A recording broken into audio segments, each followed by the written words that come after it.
민주당으로서는 8월 전대가 굉장히 중요하잖아요. 이게 운명을 건 어떤 이 총선 앞에 운명을 거는 또 한 번의 큰 분기점이 되리라 보는데, 거기서 지금 가장 핵심은 이재명 의원이 이제 당대표에 나오느냐 마느냐.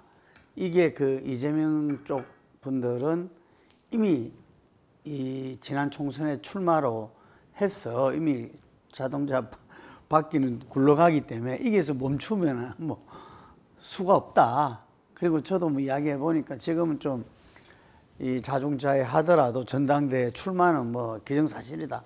이렇게들 이야기를 하고, 또 많은 분들이 그렇게 해서 넣으면은 결국은 이재명 의원이 당대표가 될 것이다. 이렇게 이야기를 해요.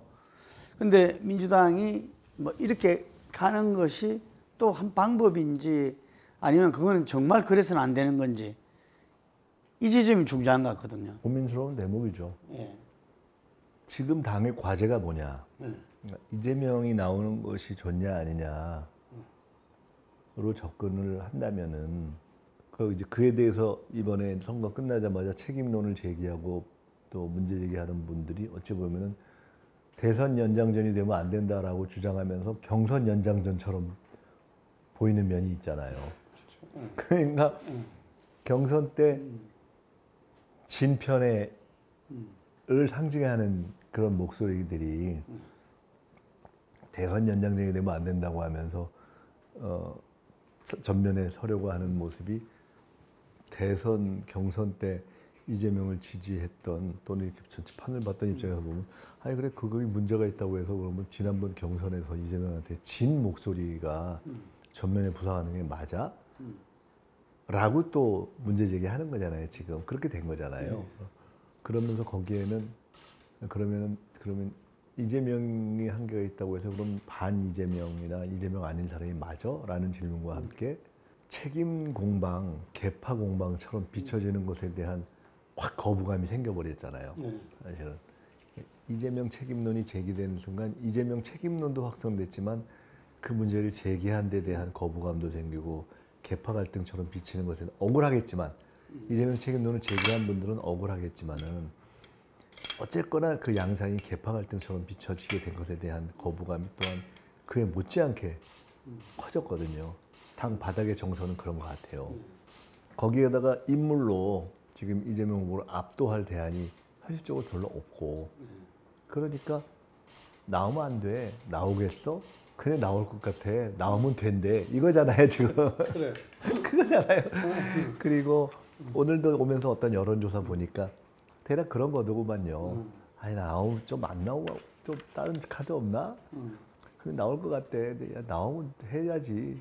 또 뭐 다른 사람 없으면 나와야지. 이게 막 50%에서 70% 왔다 갔다 하는 거 아니겠어요? 그것이 그냥 누구나 아는 현실 같고요. 다만 좀 참 어려운 건데, 현실에서 우리가 바람직한 어떤 이상적인 그림을 만들어가는 건데, 이상적으로 본다면 지금 당의 과제가 뭐냐? 저는 통합과 총선 승리 준비라고 보거든요. 통합과 혁신, 총선 승리 세 가지잖아요. 그러면 결국은 이재명 후보가 출전해서, 또는 출전하면 거의 99% 가능성이 높은 대표가 되는 것을 통해서 통합과 혁신과 총선 승리가 훨씬 더 안정적으로 보장될 것인가. 그렇게 하면 그냥 눈 딱 감고 가는 것이고, 그것이 조금 더 생각해 봐야 되는 거 아니야? 라고 싶으면 다른 카드를 방안을 찾아봐야 되는 것이고, 그런 거잖아요. 근데 아마 지금 문제 제기하는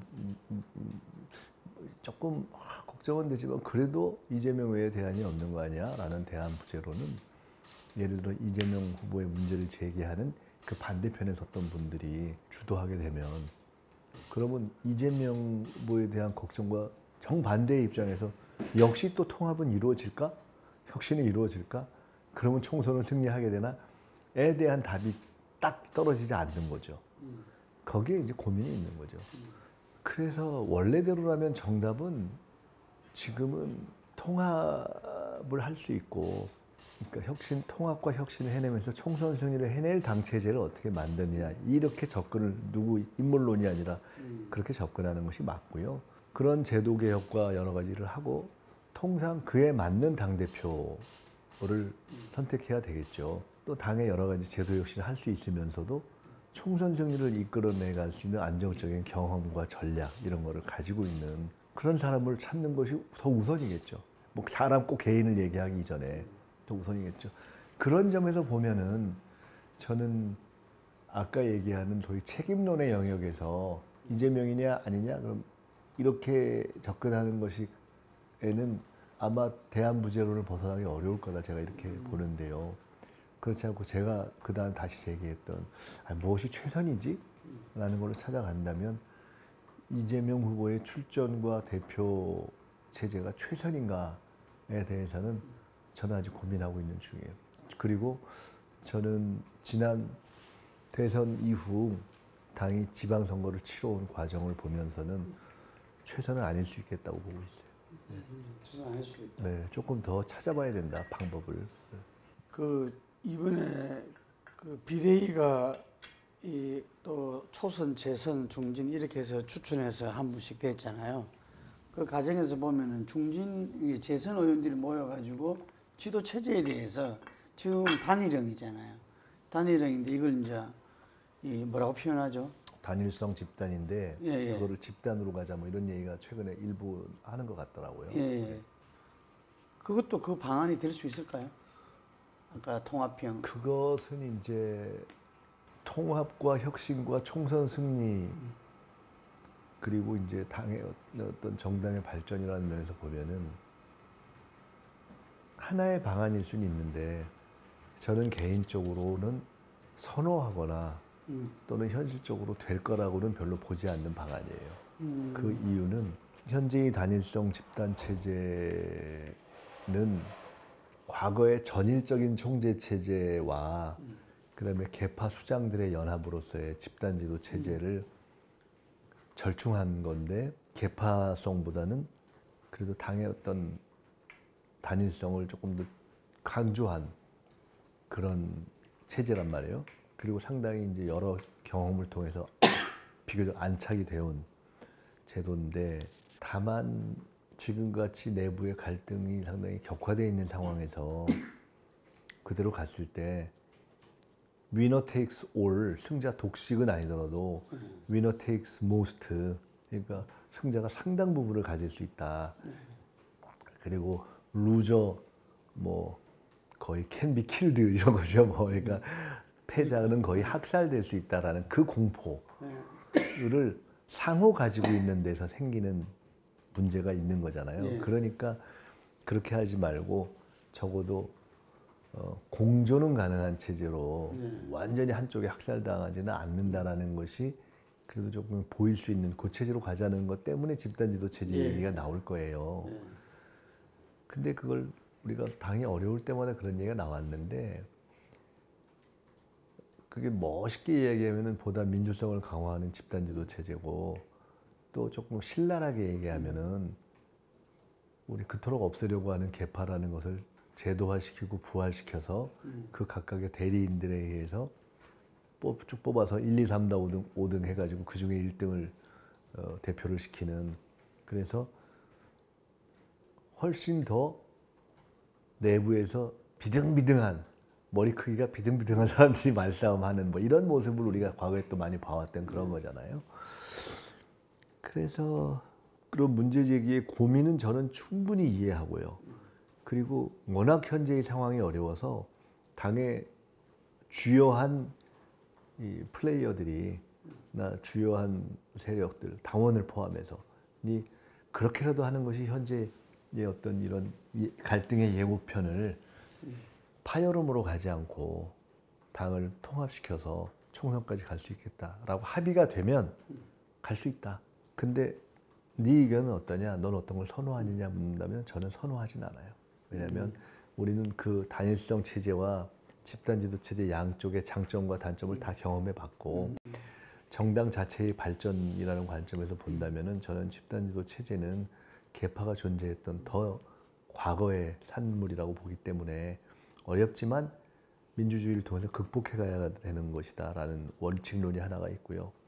내가 지지하지 않는 사람이 될 가능성이 높다 하더라도 그렇게 해서 민주적인 권위를 만들어가는 것이 더 옳다고 보는 생각이 하나 있고 두 번째로는 통합이라는 면에서 그렇고 혁신이라는 면에서도 상대적으로 조금 더 젊거나 선수가 낮거나 하는 사람들이 진입하기는 훨씬 어려워질 거예요. 그건 그야말로 머리가 굵은 위에서부터 영향력이 굵은 한 4-5 사람이 순서에서 쫙 될 가능성이 훨씬 높은 거잖아요.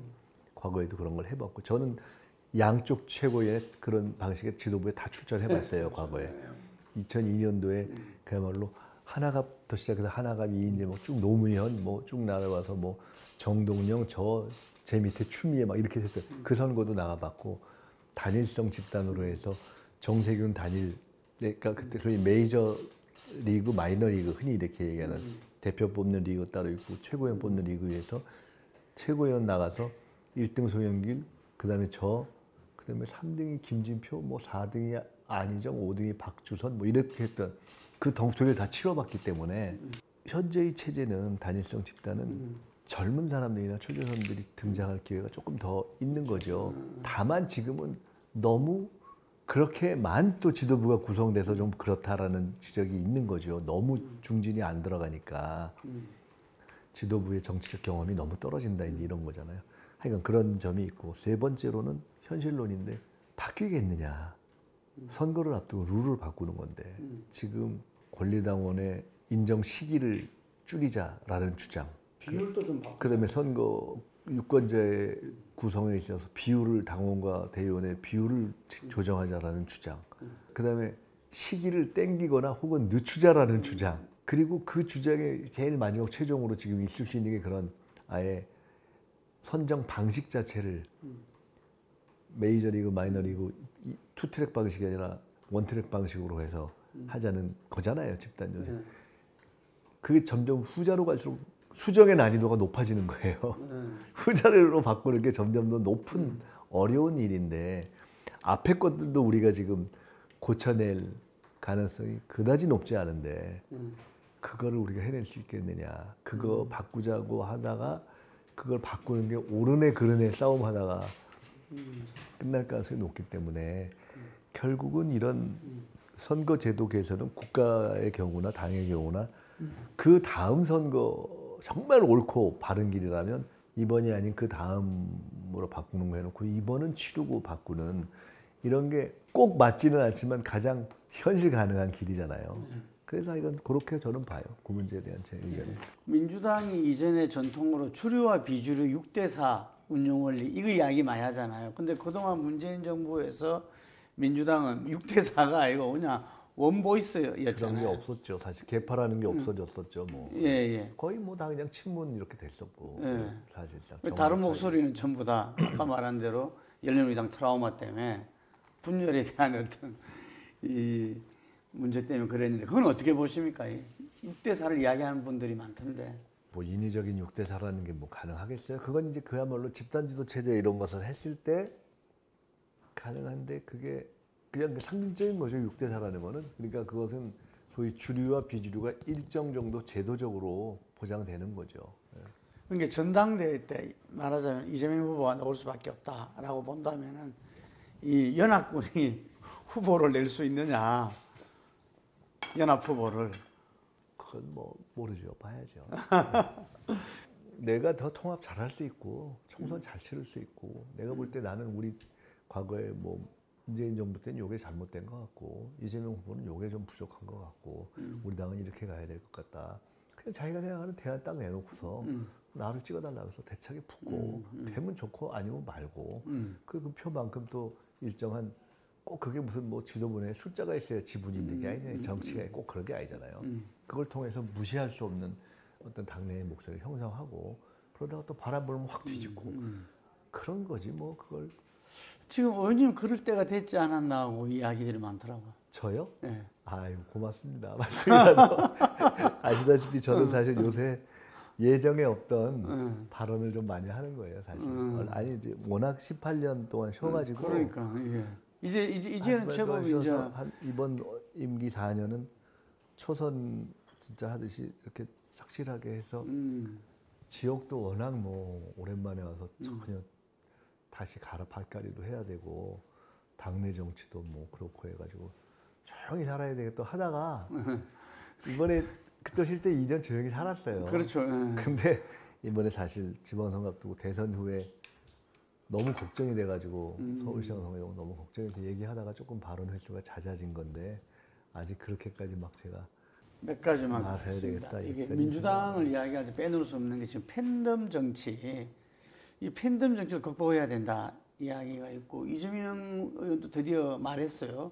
이게 오히려 더 해를 입힌다 이런 말을 하고 했는데 극복 방안은 저는 아까 이야기할 때 모든 사람들이 자기 의견과 생각을 갖다가 이렇게 그 분출하고 저는 두 가지라고 보는데 첫째 팬덤으로부터 비교적 그 조금 거기에 영향력이 있다고 생각하는 정치인들부터 조금 더 책임감 있게 그런 어떤 부정적이라고 생각되는 부분들에 대해서 지적을 명료하게 해야 된다.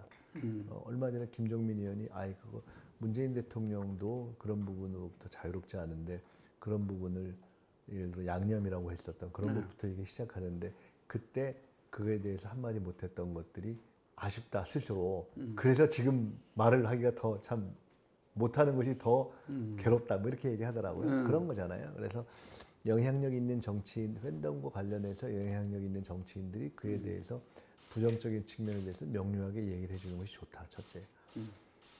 두 번째로 그런데 이게 소위 보수 언론의 프레임으로 어떤 당원들의 어떤 자율 발언 또는 적극적 행위 이런 걸 다 무조건 팬덤이다 이렇게 해가지고 다 배타시하는 것도 저는 별로 좋지도 않다고 봐요.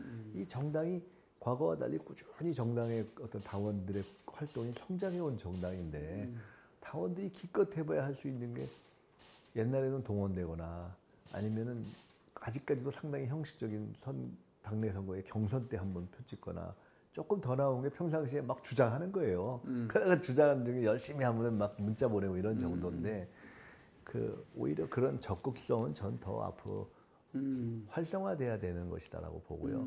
다만 뭐가 문제냐? 여야 간에도 또는 사인 간에도 그렇듯이 욕하고 이런 건 안 되죠. 그냥 심플한 거예요.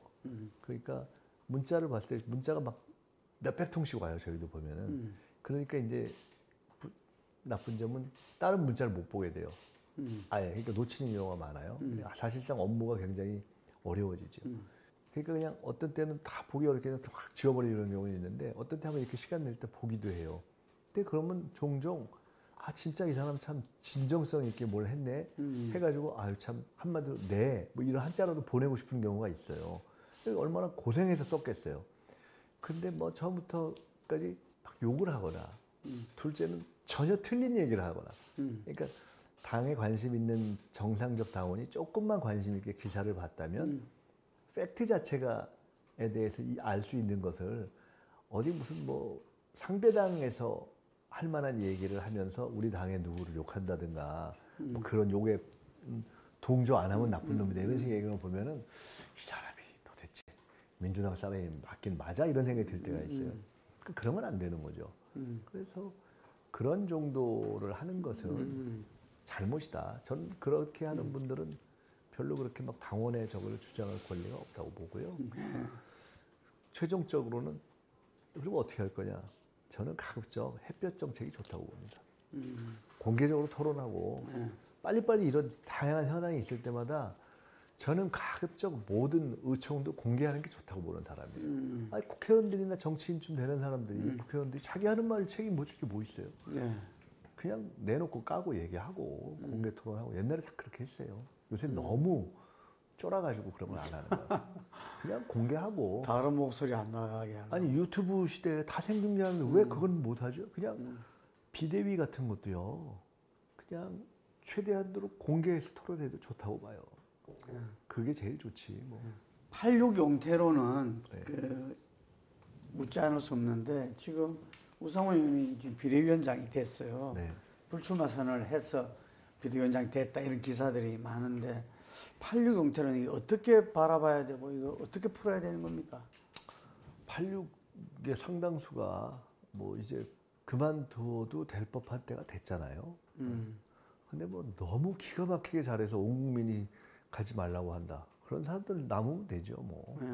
근데 영 뭐 아유 그냥 가도 될 것 같다 하면 또 가는 것이고 전체 시대 흐름이 뭐 지난번에 송영길 대표가 3선 넘어서 지역에서 연속 4선하면 그만하게 하자 이런 법 얘기해서 꼭 합리적으로 맞는 말은 아니잖아요. 그렇게 따지면은 도대체 국회의장은 뭐 도대체 몇 선이 하란 말이야. 도대체 4선, 5선의 국회의장 후보는 탄생하지 못하게 되는 어떤 정치력의 축적 자체를 제도적으로 막는 굉장히 반정치주의적 사고이기 때문에 맞지 않지만 그럼에도 불구하고 그런 얘기가 나올 수 있었던 저간의 사정을 이해할 수 있잖아요. 그러니까 그런 전체 흐름을 본다면 뭐 연속 4선 그게 100% 적용되든 아니든 또 86이 전체적으로 나가든 아니든 저는 세대 교체는 자연스럽게 할 때가 됐다고 봐요. 제가 2002년에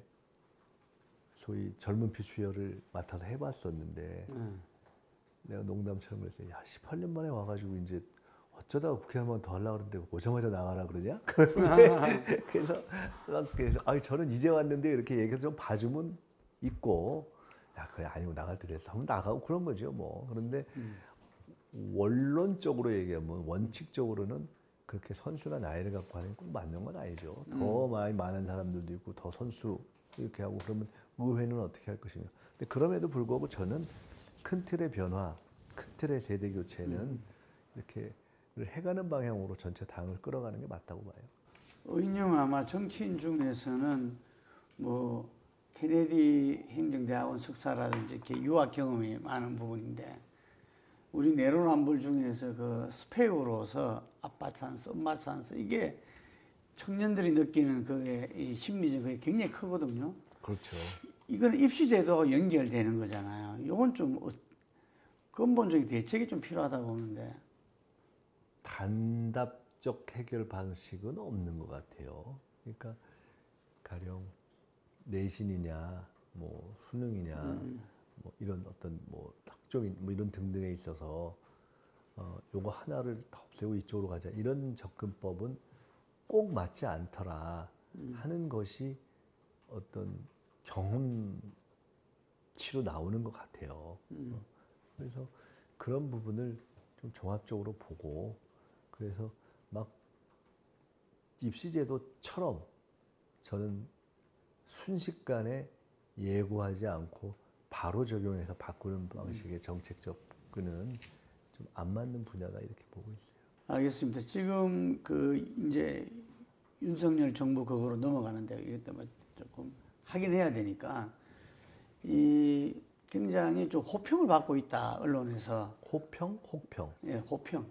호평. 혹평이 아니라 호평을 받고 있다. 좋은 평가요? 예, 좋은 평가를 받고 있다. 이렇게 어쨌든 간에 국정을 해내네. 워낙 기대치가 낮았으니까. 그리고 뭐 거기에는 한미 정상회담도 한몫을 했고. 네, 네. 그리고 출근길 기자들하고 이렇게 그 대화 나누는 거는 내용을 떠나서라도 어쨌든 상당히 신선했다. 근데 그 본인이 주문했다 그러더라고. 저는 그 일정하게 초기에, 그러니까 대선 직후에서의 어떤 기대치나 지지도보다 오를 거라고 생각했어요. 그거는 굉장히 자연스럽다. 네. 실제로 우리 국민이 당선된 후에는 본인이 지지하지 않았던 후보가 대통령이 돼도 대통령의 힘을 실어해 준다는 정서도 존재하고요. 또 그런 국민 측면에 떠나서 본인도 누가 막 최악으로 하고 싶은 사람이 어디 있겠어요. 네. 잘하려고 하는 그런 것도 작동하고. 예를 들어 지방선거 때 저는 5.18 광주나 예. 봉화에 다 간다고 봤거든요. 그걸 예상하고 우리가 생각해야 된다고 저는 처음부터 얘기를 했었어요. 내부적으로. 그렇지 않고 완전히 민주 반민주 시대의 틀로 저쪽을 완전히 반민주적인 프레임에서만 움직일 거야 라고 보는 건 헛된 기대죠. 그렇죠. 그건 아주 헛된 기대죠. 상대가 왜 꼭 틀린 일, 바보짓만 하겠어요. 그러니까 그런 것들을 과거와 달리 가령 광주에 갔다. 그것이 쇼나 이벤트라 하더라도 나쁜 것이 아니잖아요. 그거는 뭐 좋은 방향으로 하려고 노력하는 거니까. 그래서 그런 점에 있어서는 저는 그 개선의 여지가 개선이 될 거라고 봐요. 또 그게 우리 사회가 발전하는 거죠. 그래서 종합적으로 보면 저는 사실은 스킨십의 면에서는 네. 가장 윤석열 대통령이 자신 있어야 할 분야가 스킨십일 거라고 저는 봅니다. 처음부터 그렇게 생각했어요. 그러니까 근데 국정이라는 게 하나는 컨텐츠고 하나는 소통이잖아요. 근데 컨텐츠와 전략적인 어떤 일관성, 국내의 상황을 보는 어떤 국가 최고 지도자, 최고 전략가로서의 측면의 안정성은 솔직히 좀 떨어지고 현재까지 보면 국정과제의 우선순위 선정 능력이라든가 그걸 인사로 풀어내는 능력이라든가 이런 점에 있어서 높은 점수를 주기는 어려운데 또 하나의 측면이 아까 얘기했듯이 국정이라는 것이 컨텐츠와 도덕성으로 나타나고 달리 얘기하면 컨텐츠와 도덕성을 잇는 중간다리에 소통이라는 게 존재하잖아요. 그런데 진정한 소통을 하느냐 아니냐 이거에 대한 평가를 떠나서 적어도 소통의 모습, 제스처 이런 면에 있어서 저는 스킨십이 가장 스스로도 자신 있고 일정 기간 점수를 딸 분야라고 봐요. 그러니까 완전히 이제는 막 패착이 잇따라서 하도 혼이 나가지고 이제는 안 할래 이렇게 되는 상황이 오기 전까지는 더구나 임기초니까 뭐 피자도 먹고 뭐 막걸리도 먹고 또 그런 게 막 좀 소탈하게 사람들하고 하는 거 좋아하는 스타일이잖아요. 그런 점에서 점수를 따고 있을 것이다. 근데 이제 아까 얘기했듯이 국정과제의 우선순위 선정 능력 이런 걸 놓고 보면 지금 결국 최고의 무엇이 중요한가에 있어서 제가 최근에 어떤 페이스북에 썼지만 중요한가 핵심은 첫째는 뭐냐면 경제고 그중에서도 물가, 유가, 금리로 나타나는 그 부분을 어떻게 관리하고 대비할 것이냐 그로부터 나오는 정책적인 현안 문제는 뭐냐 그거는 한편으로는 이 포스트 코로나 상황에다가 이 미중 냉전에다가 우크라이나 열전이 결합돼서 생기는 무슨 인플레라든가 스태그플레이션에 어떻게 대비할 거냐와 함께 당장 그로부터 생기는 1차적으로 가령 물가에서 식대가 오른다 하면 서민, 취약계층, 노인 경로당, 학교 무상급식 이런 부분에서 그냥 당장 쫙 주름이 잡히는 부분이거든요. 그럼 그런 부분에 우선적으로 빨리 지금 대책을 구조적인 건 구조적인 건대로 땜을 할 건 땜을 할 대로 탁탁탁 짚어가야 되는데 그런 것을 짚어나가는 어떤 정교함이나 속도가 있느냐 그렇게는 안 보여요. 사실 정권 자체에 그런 집중성이 보이진 않아요. 또 다른 예를 들어보면 가령 대통령이 국회 연설을 하고 취임사를 했는데 두 날의 기조가 전혀 일관성이 없어 보였거든요. 하루는 협치를 얘기하고 하루는 협치 얘기를 안 했어요. 그게 뭐지? 그랬어요. 그 뭐가 진짜 생각하는 국정 방향이지 이것도 잘 모르겠고 취임사에서는 연금 개혁이 제일 중요하다고 했는데 연금 개혁 하려면은 그 담당 장관이 보건복지부 장관이에요. 근데 그거를 해낼 수 있는 사람을 잘 골라야 되겠다는 문제의식의 긴장감은 전혀 안 느껴져요. 첫 번째 의대 출신 지금 아웃됐고 두 번째 약대 출신을 지금 갖다 놨는데 청문회를 안 해서 통과되는 묘수 외에는 정상적 청문회를 한다면 통과 안 되는 것이 너무 정상적으로 보이는 지금 분을 후보로 지명했단 말이에요. 그리고 요행이 돼도 가장 지금 현안이라고 생각하는 연금 개혁부터 시작해서 여러 가지 중요한 국정의 이 방역 이후의 상황을 끌고 갈 만할까 별로 그렇게 안 보여요. 즉 스킨십은 검찰총장일 때도 좋았다는 거 아니에요. 밑에 사람들 모아놓고 뭐 술도 잘 마시고 그랬다는 거 아니에요. 그러니까 뭐 좀 호탕하게 얘기도 하고 본인이 좀 스케일도 크고 그랬다는 거 아니에요. 그러니까 그런 것은 잘할 수 있는데 진정한 국정 소통은 궁극적으로는 뭐로 평가되느냐? 결국은 국정 아젠다와 정책의 성과로 평가되기 때문에 그 시계는 째깍째깍 돌아가고 있다. 지금 민주당이 어쨌든 169석이 됐습니까? 지금 정확한 숫자 어떻게 되나 모르겠네요. 뭐 167석에다 이번에 두 석에서 169석이라고 들었는데 하여간에 뭐 거대 야당이잖아요. 그래서 오히려 더 상당히 좀 이렇게 이 조심스러운 측면도 있는데 지금 법사위원장 문제 지금 국회가 지금 뭐 이 현재 이 정상적으로 지금 이 가동이 안 되는 상태잖아요. 현재 이 문제를 어떻게 풀어야 될까 난제인 것 같은데. 뭐 과거의 합의가 하나 있고요. 네. 근데 또 이제 현재의 원내대표들이 있으니까 현재 원내대표들이 과거의 합의와 현재의 상황을 종합해서 대안을 찾아내보는 게 맞고요. 네. 어쨌든 이제 이쪽이 야당이 됐고 야당이 숫자는 있어도 뭐 다른 국회 외에는 다른 비빌 언덕이 없기 때문에 국회에서 가급적 있을 수 있는 견제장치와 제동장치를 원하는 것은 자연스럽고 또 그런 의미에서 법사위원회를 고소하려고 하는 것도 그 시도는 자연스러운 거라고 봐요. 첫째 그렇고요. 다만 그러나 그것 때문에 기존의 과거의 합의도 어쨌든 또 있는 터에 너무 몽구성이 지연되는 것은 좋지 않으니까 그게 뭐 이것저것 안 풀린다 하면 저는 애초에 취지가 법사위에서 뇌관을 뽑는 거잖아요. 그러니까 뇌관이라고 하는 것은 법사위가 상원으로 작동하지 못하게 해서 이쪽 저쪽이든 별로 뭐 식욕이 없게 안 땡기는 메뉴로 만드는 방법이 있잖아요. 그렇게 하는 최선의 방법을 찾아서 또 그 다음 길을 찾고 그렇게 해서 너무 오래 끌지 않고 가는 것이 좋다. 왜냐하면 이게 오래 끌면은 결국은 국회를 공전시키면은 최종적으로는 국민의 손해지만은 정치적으로는 여당도 손해지만 야당도 좋을 게 없거든요.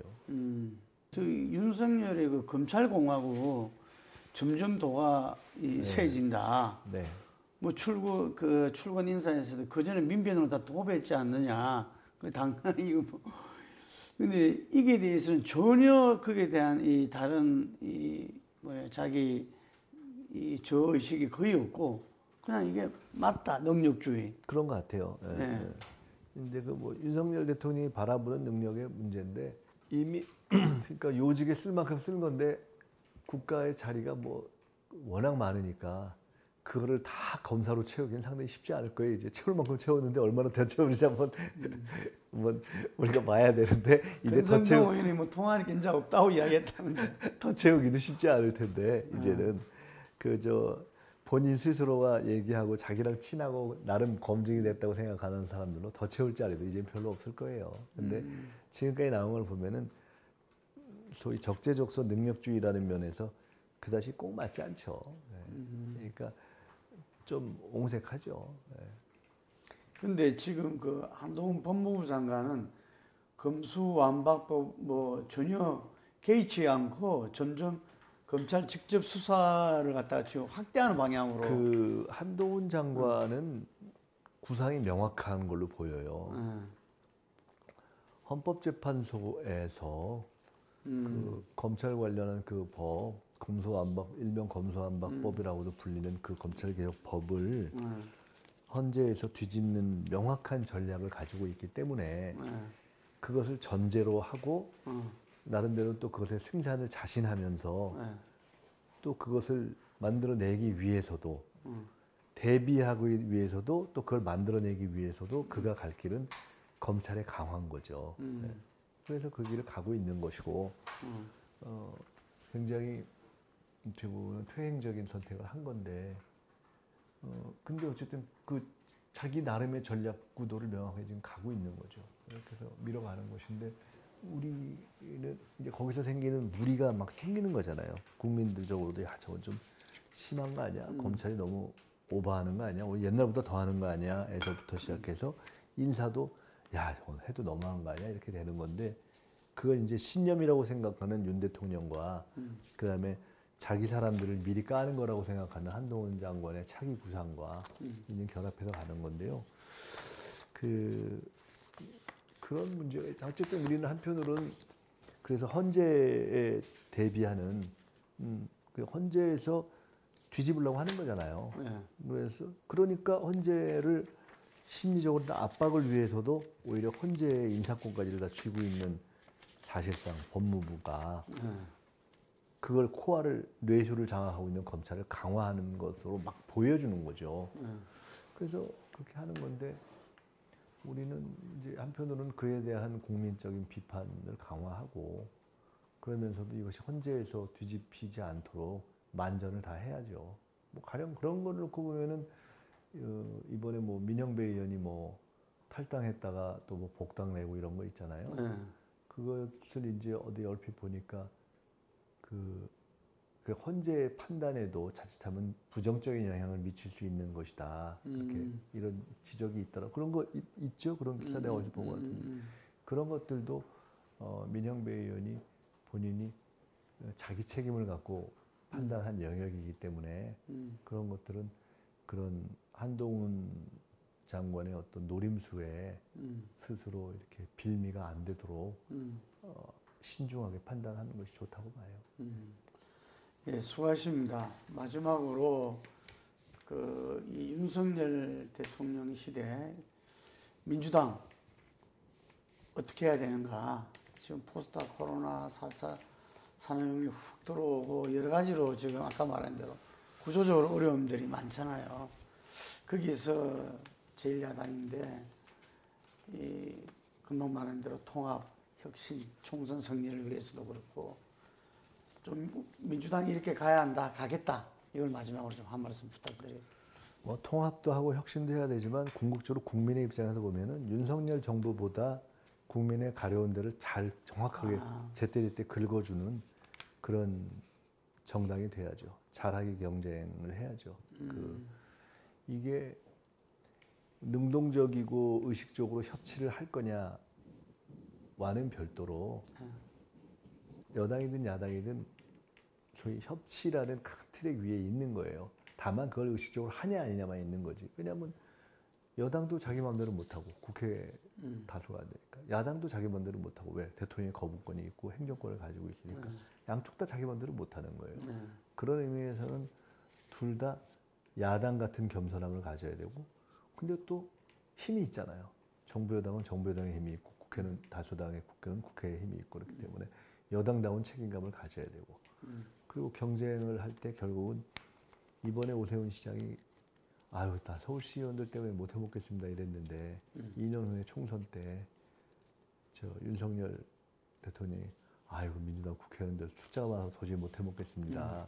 그런데 야 넌 못하니까 못해도 돼 이렇게 국민들이 할 정도로 만약에 못하는 상황이 되면은 그런 얘기가 나와도 총선에서 민주당이 승리하겠지만은 야 그래도 저게 조금 해보려고 하는 것까지 너무 막는 거 아니야? 뭐 그다음에 뭐 특별히 대안도 없으면서 반대만 하는 거 아니야? 이런 얘기를 들으면 총선에서 지는 거잖아요.